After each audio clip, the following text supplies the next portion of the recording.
বিসমিল্লাহির রহমানির রাহিম। তো জাহিদুল আসতেছে, ওকে সচক্ষে দেখার আগ্রহ ছিল।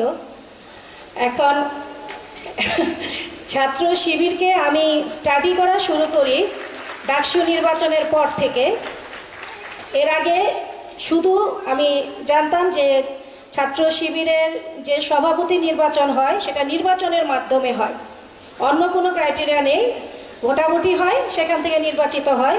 এবং জগন্নাথ বিশ্ববিদ্যালয়ের ইংরেজির ছাত্র জাহিদুল যে ছাত্র শিবিরের সভাপতি হয়েছে সেটা আমি জানতাম, কিন্তু সচক্ষে দেখিনি। ওদেরকে স্টাডি করা শুরু করি ডাকসুর পর থেকে। ডাকসুতে বিপুল জয়ের পরে আমি সাদিক ক্যাম্প সম্বন্ধে জানলাম, জাহিদুল সম্পর্কে জানলাম, তাদের অ্যাক্টিভিটিস কাজগুলো দেখছি। তো যে জিনিসটা আমি আমার কথা হচ্ছে, আমি যা বলবো কারো পছন্দ হতে পারে, নাও হতে পারে।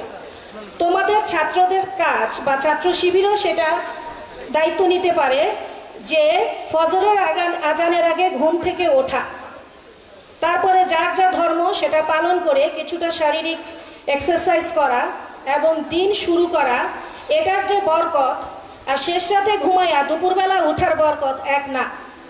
এই প্র্যাকটিসটা যদি তোমরা শুরু করো তাহলে এই যে তরুণ সমাজের ভিতরে যে উশৃঙ্খলতা, উগ্রতাগুলো এবং অস্থিরতাগুলো আছে তার 80%ই কমে যাবে। আমাদের সবার এই ধরনের জীবনযাপন শুরু করা উচিত যে ভোরবেলা ঘুম থেকে উঠে এবং রাত 10টা-11টার মধ্যে গো টু বেড, মধ্যরাত পর্যন্ত জেগে থাকা না।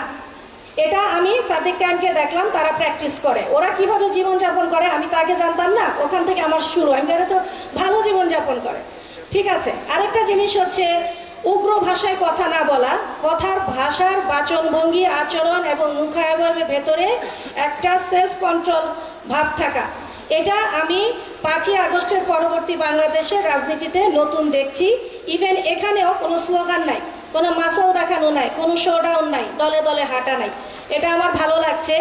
আমরা এরকম একটা সুন্দর পরিবেশ চাই। 5ই আগস্ট পরবর্তী বাংলাদেশ এই ছাত্র সমাজ নতুন ধারায় পরিচালিত করবে। আমরা এরকম বাংলাদেশ চাই বলেই, পরিবর্তন চাই বলেই জুলাইয়ে এত হাজার হাজার ছেলেপেলে রক্ত দিয়েছে। জুলাই পরবর্তী বাংলাদেশ এরকমই হওয়ার কথা। জগন্নাথ বিশ্ববিদ্যালয়ের আমার হলে আমি হলটা পরিচালনা করি সার্বজনীনভাবে, কোনো নির্দিষ্ট দলের প্রতি অন্ধ হয়ে না। আমার নির্দিষ্ট একটা ক্রাইটেরিয়া আছে, সেই ক্রাইটেরিয়ার ভিত্তিতেই হলে মেয়েরা উঠে এবং হল সুন্দরভাবেই আলহামদুলিল্লাহ পরিচালিত হচ্ছে। এবং এর একটা ক্রেডিট আমি ছাত্র দলকে দিব, কারণ ছাত্র দল একটা বড় সংগঠন হলেও আমার হলে কোনো প্রকার ডিস্টার্ব করে না। তারা মেয়ে তোলার ব্যাপারে কখনো জ্বালায় নাই, এখনো ছাত্র দলের কোনো কমিটি হলে হয়ই নাই। সুতরাং এর একটা ক্রেডিট ছাত্রদল অবশ্যই পাবে।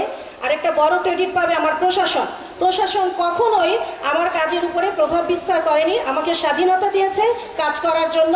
আমি খুব স্বস্তিতেই হলের কাজ করছি, না প্রশাসন জ্বালায়, না ছাত্রদল বা কোনো ছাত্র সংগঠন জ্বালায়।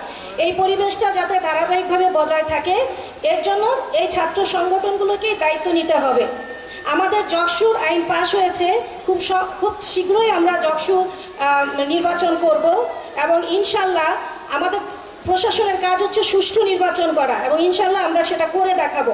আমরা সুষ্ঠু নির্বাচন করার ক্রেডিট নিতে চাই। এই নির্বাচনের মাধ্যমে যে ছাত্র সংগঠনই জিতে আসুক না কেন, এখন যেমন তোমরা কাঁধে কাঁধ লাগিয়ে ভাইয়ের মতো সুন্দরভাবে ক্যাম্পাসের সুন্দর পরিবেশ রক্ষা করছো, জিতার পরেও তোমরা একইভাবে সেটা মেনটেন করবে, আমরা তাই আশা করি।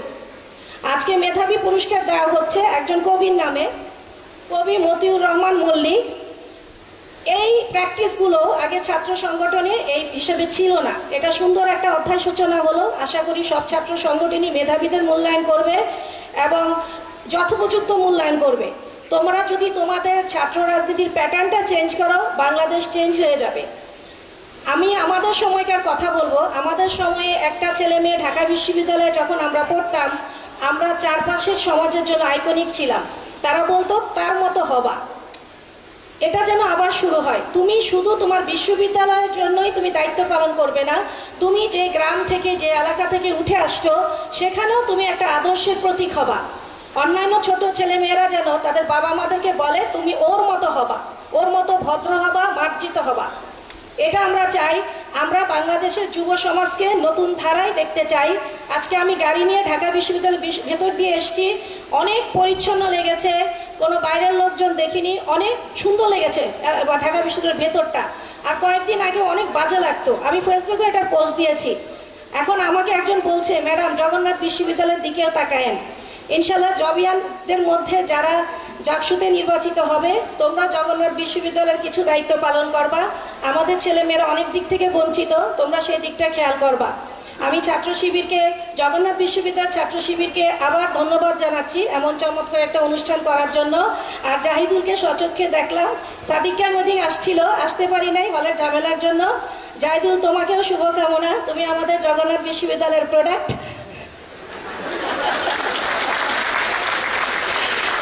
সবার জন্য শুভকামনা।